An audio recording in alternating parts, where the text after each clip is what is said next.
Things are speeding up. It took thousands of years to go through the agricultural revolution. It took hundreds of years to go through the industrial revolution. It took decades to go through the information revolution.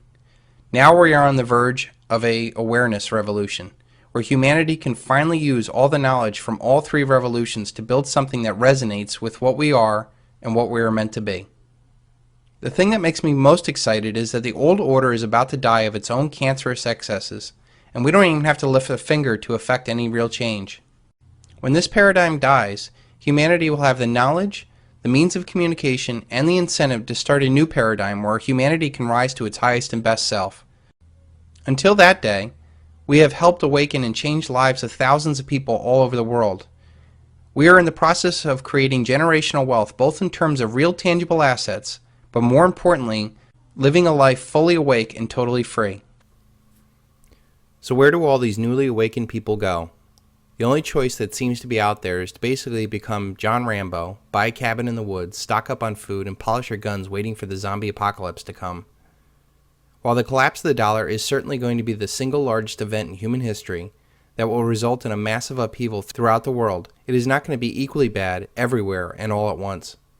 The greatest asset the awakened people have is their ability to see the world as it is and stay ahead of the crowd and out of the impact zone.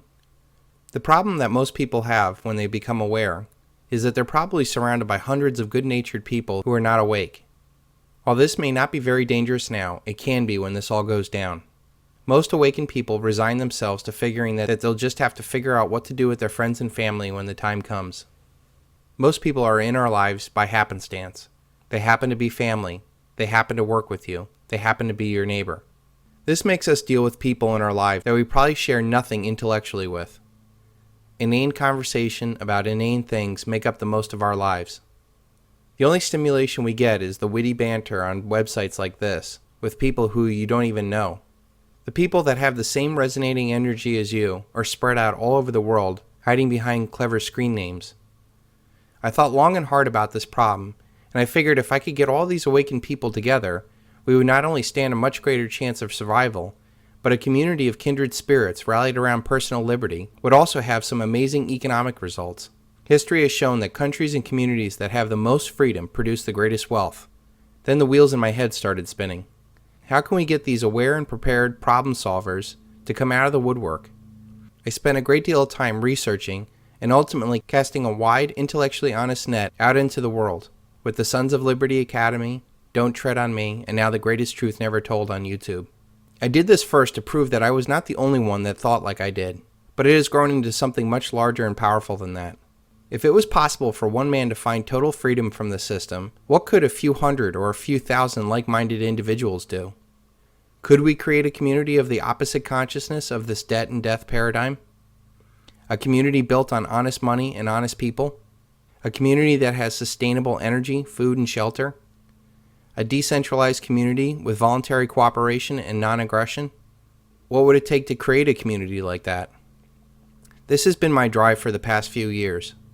I knew that a good idea was nothing without wider awareness and acceptance.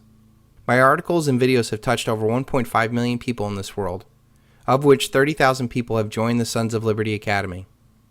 I knew that this idea needed further refining, so I started the SilverShield report to not only work on the intellectual foundation of what that future aware and prepared community would look like, but also to have a cover charge to filter those from those that passively agree with me to those that actively want to be the change in the world that they want to see. The SilverShield report now has a community of 350 members, which is pretty amazing considering that came from 1.5 million people. After 9 months and 40 SilverShield reports, we are done with the intellectual foundation and we're ready to move into the next phase of virtual meetings. The idea is to build interpersonal relationships and trust to eventually establish a physical community and business ventures. From there, we can set about creating what I believe will be the most successful community in human history. I know that is a very bold statement, but when you know the quality of people, skills, and the real tangible assets this community already has, along with the intellectual foundation for the freest and fairest societal operating system, I believe that there's nothing that this group can't do.